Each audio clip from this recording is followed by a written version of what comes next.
Seguimos en nuestro espacio de diálogo directo aquí a través de 106.1 FM y queremos saludar y dar la bienvenida a nuestro invitado. Se trata de Andrés Vázquez, quien es el subsecretario de Articulación Intragubernamental y hoy está en nuestra ciudad y pues también en el noticiero. Andrés, bienvenido.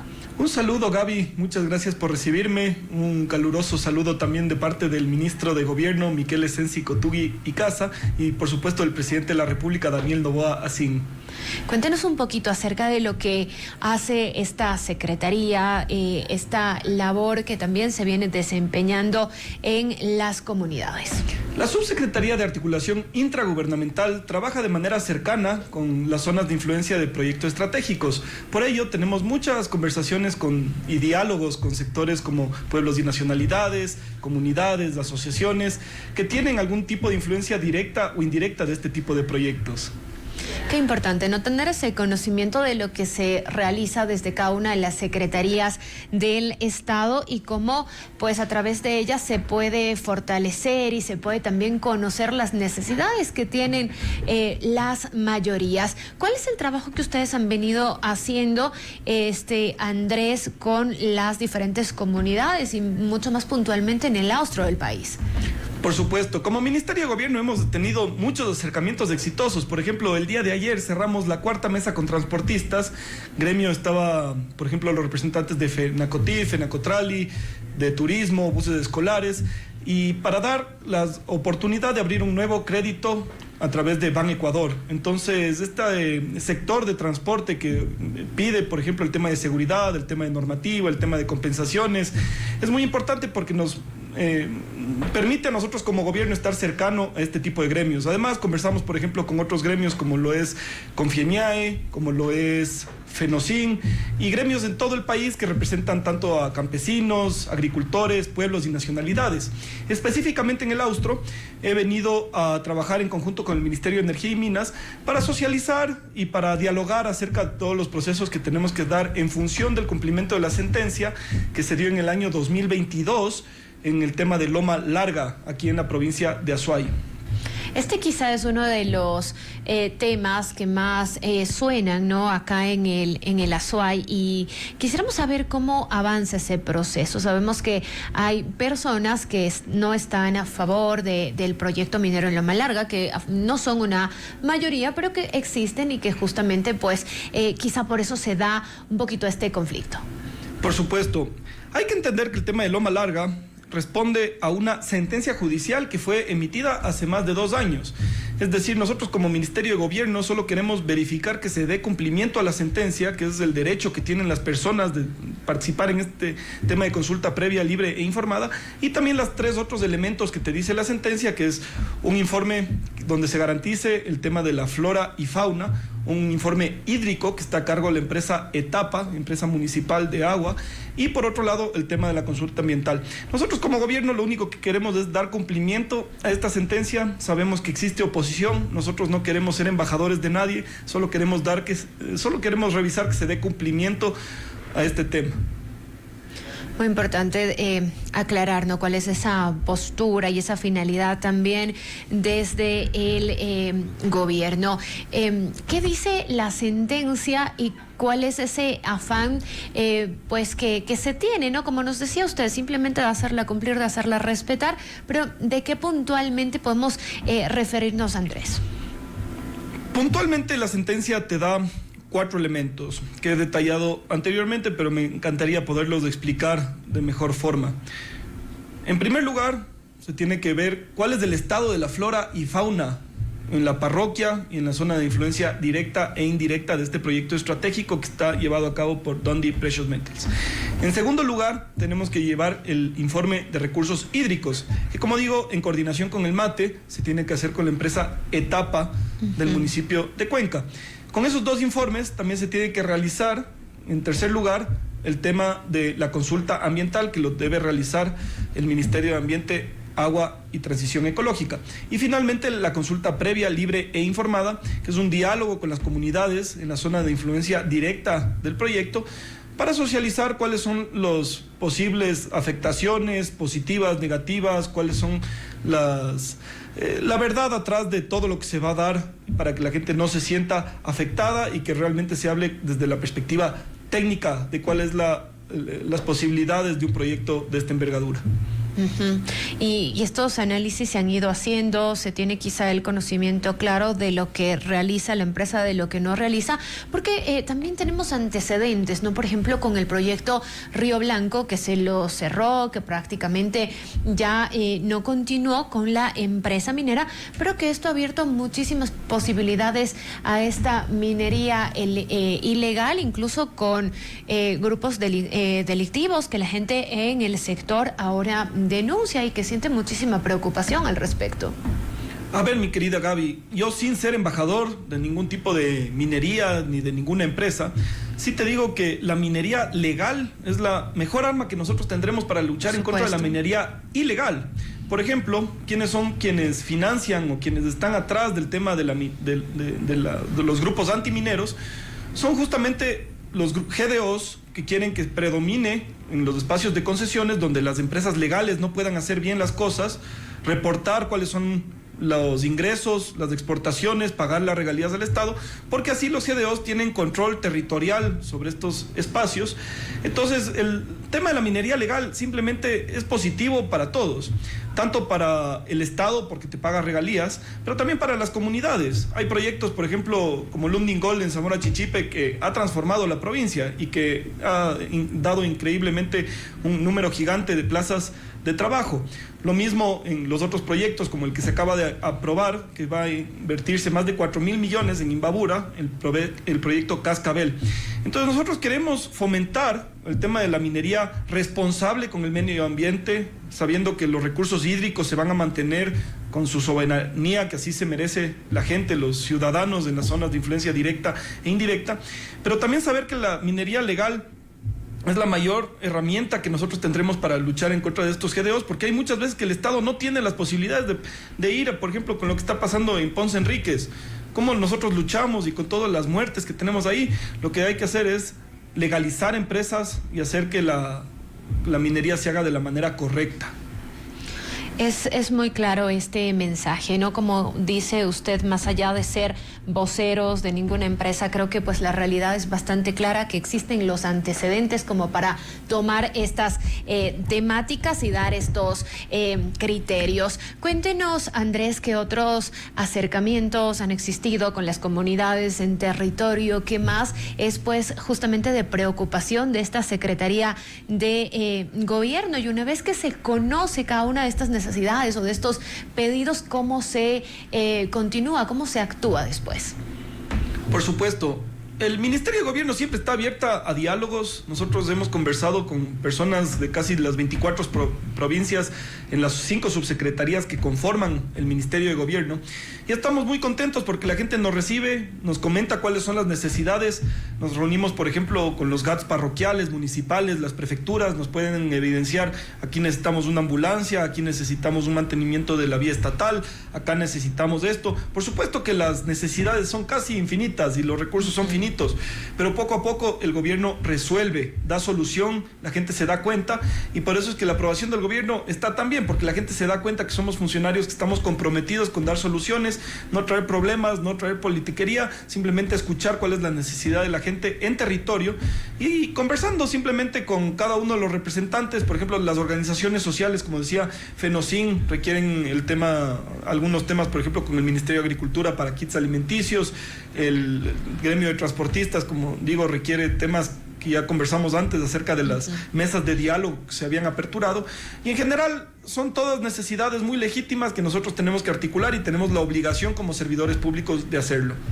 Quizá las necesidades que más destacan en el ASUAI, que no son de ahora, sino que han venido ya dándose de manera muy repetitiva, tanto con este gobierno como con gobiernos anteriores, es el tema de la vialidad, ¿no? Creo que no hay que explicarlo mucho. Uno pasa por las vías que conectan al austro del país y se puede dar cuenta de las necesidades tan enormes que existen, y hoy por hoy también el tema de la seguridad, Andrés. Por supuesto, nosotros hemos mapeado, y no es solo un tema de Azuay, esto es un tema nacional, tanto el tema de vialidad. Si usted viera, por ejemplo, cómo están las carreteras en Esmeraldas, en Zamora Chinchipe, en Orellana, en Morona Santiago, tenemos carreteras muy afectadas, pero yo estoy muy contento de que el ministro Luque haya estado acá la semana pasada para anunciar una inversión muy importante de varios millones de dólares que no se ha dado con ningún tipo de precedente para la inversión en la provincia de Azuay. Con el tema de inseguridad tenemos que también poner en consideración que si bien el tema de la inseguridad ha crecido aquí en la ciudad de Cuenca y en toda la provincia, tenemos otros focos donde el gobierno se está enfocando actualmente, como por ejemplo el tema de Durán con la intervención decisiva del presidente, donde tenemos una amplia mayoría con los números de la empresa, por ejemplo, Comunicaliza, que hizo este estudio de mercado. 75% de las personas a nivel nacional están contentos de que el Estado haya intervenido en la ciudad de Durán. Entiendo que hay situaciones y ciudades que a lo mejor están peor o que tienen una condición más grave, pero creo que tampoco se puede minimizar, ¿no? Una condición como la de Cuenca, en donde realmente no se daban estos temas en toda la vida y que ahora los empezamos a ver y que pues siempre sí existe ese miedo de que esto continúe y sobre todo de que siga creciendo. Por supuesto, no se puede minimizar el derecho de cada provincia, tiene de recibir los agentes policiales, las Fuerzas Armadas para que ayuden a combatir. Eso lo hacemos a través de Policía Nacional, Ministerio del Interior, Fuerzas Armadas, como mencionaba antes, y nosotros sabemos exactamente a través de cada una de las gobernaciones, a través de cada uno de los representantes de estas instituciones en territorio, cómo ir desactivando. Y yo le digo, los números son alentadores en la mayoría de provincias. Por ejemplo, Esmeraldas, que era una de las provincias más problemáticas, ha reducido drásticamente la tasa de homicidios y los otros indicadores de inseguridad. Por supuesto que tenemos un gran camino y yo bajo ningún motivo quisiera minimizar el problema de Cuenca, pero esta ciudad tan tranquila como por ejemplo yo, que me muevo a todo lado en transporte público, la realidad en la costa es muy diferente a la que tenemos acá en la Amazonía. Por ejemplo, Zamora Chinchipe, que es la provincia más segura de todo el país, y que ahorita, si nosotros resolvemos los problemas que tenemos en Guayas, en Manabí, seguramente eso también está incidiendo en picos de inseguridad en otras provincias, porque el crimen organizado está con presencia nacional y una afectación en Manabí va a generar picos tal vez en otras provincias. Ahora, Andrés, también estamos en un momento clave, ¿no?, de la política ecuatoriana, donde ya vemos reuniones, alianzas posibles, también campañas electorales, incluso de una u otra forma que van empezando a hacerse de manera sutil, pero que empiezan, ¿no? Y con el periodo presidencial del presidente Noboa, que es realmente corto para quizás hacer realidad todos los ofrecimientos o todas las metas que se puedan alcanzar. A veces la gente también lo piensa así, dice, bueno, es una época electoral, nos van a empezar a ofrecer todo, pero de ahí quizá a que se conviertan en realidad se pierde un poquito la confianza, ¿no? ¿Qué podemos decir al respecto? Usted sabe que es un momento clave y que es un momento clave también para el presidente Noboa. Por supuesto, estamos en etapa electoral. Como Ministerio de Gobierno teníamos medido los diferentes tiempos políticos que estábamos enfrentando, como por ejemplo la primera época donde todos los partidos se sumaron a este proyecto país, donde pudimos avanzar con el tema legislativo, con toda la agenda que nosotros teníamos, pero obviamente acercándonos a las elecciones hemos visto mucha más oposición de la que teníamos pensada. Si bien sí la teníamos medida, ahora lo que tenemos que hacer es resolver para la gente. Con este tipo de anuncios como la del ministro Luque la semana pasada, de 40 millones de dólares en vialidad solo para la provincia de Azuay, tenemos que ya ver obra, tenemos que ejecutar hospitales, tenemos que ejecutar el tema de educación, tenemos que invertir y tenemos que hacer que la economía se movilice. El presidente Noboa, de manera muy valiente, ha tomado las decisiones más complicadas en este corto periodo que ha tenido. El tema del aumento del IVA, por ejemplo, el tema de la focalización de los subsidios, y eso obviamente te genera un desgaste, pero el presidente dice, no importa el tema electoral, yo tengo que tomar esas decisiones porque son las adecuadas para el país. Y un poco con el margen que te da esas decisiones, vamos a concentrarnos en estos siguientes 6 meses de gobierno, en que la gente vea circulante, obra, que la gente vea inauguración, y cumplir las promesas, y vamos a estar en capacidad de cumplir todo lo que hemos ofrecido en campaña para este corto periodo y esperemos para una reelección. Andrés, ¿qué es lo que sigue para los próximos días? ¿Continúan estos recorridos por el país? ¿Cómo se organizan ustedes dentro del ministerio? Por supuesto, el Ministerio de Gobierno no para, realmente mientras yo estoy acá, tengo a mi colega subsecretaria en una provincia de la Amazonía, mi otro colega subsecretario el día de ayer estaba en Manabí, es decir, estamos constantemente en territorio conversando con la gente, siempre estamos viajando. Yo me regreso hoy a Quito, pero vamos a tener reuniones productivas, no solo con los grupos sociales, con las personas que tal vez no están tan cercanas de este tema del proyecto de Loma Larga, sino también con autoridades para ver cómo podemos efectivamente hacer cumplimiento de la sentencia, que no es por capricho del gobierno, simplemente es algo que nos ha instalado un juez hace 2 años, antes cuando ni siquiera éramos gobierno, y que nosotros tenemos que ir y dar cumplimiento según nos exige la jurisprudencia. Andrés, esperamos que todas estas solicitudes, estos requerimientos de la ciudadanía, de las comunidades, sean tomadas en cuenta, sean llevadas al presidente de la República y que no quede simplemente en eso, ¿no? Sino que se tomen acciones para solventar las necesidades de las mayorías y de lo que los ecuatorianos realmente le piden al gobierno y para lo que lo eligieron. Por supuesto, esto es que no se queden palabras, porque el gobierno que mucho ofrece y poco cumple es el gobierno que más rápido se quema. Por eso es que tampoco me gusta ofrecer cosas que no se pueden cumplir. La gente tiene que entender que muchas veces la administración pública es desafiante porque los procesos, los tiempos son más engorrosos que en el campo privado donde se han desempeñado la mayoría de ministros y personas a las que pertenecemos este gobierno. Sin embargo, estamos dando solución. Yo tengo varios ejemplos. Por ejemplo, en Sucumbíos viajamos, entendimos cuáles eran las necesidades y ya tenemos apertura del registro civil, ya tenemos unos estudios para el mantenimiento vial en un tema ahí, pudimos conseguir una nueva ambulancia para todo el cantón, que en este caso era el cantón Putumayo. Es decir, vamos a territorio, identificamos y después tenemos que hacer el seguimiento desde Quito y ver cómo se está dando cumplimiento a los acuerdos que se llegan. Pero eso es lo que nos va a dar gobernabilidad, eso es nuestro trabajo como funcionarios y esperamos que la gente entienda que estamos aquí para resolver problemas. Nosotros le agradecemos muchísimo su presencia esta tarde. Esperamos contar con usted en próximas oportunidades, pues para seguir conversando acerca del trabajo que se hace desde el ministerio.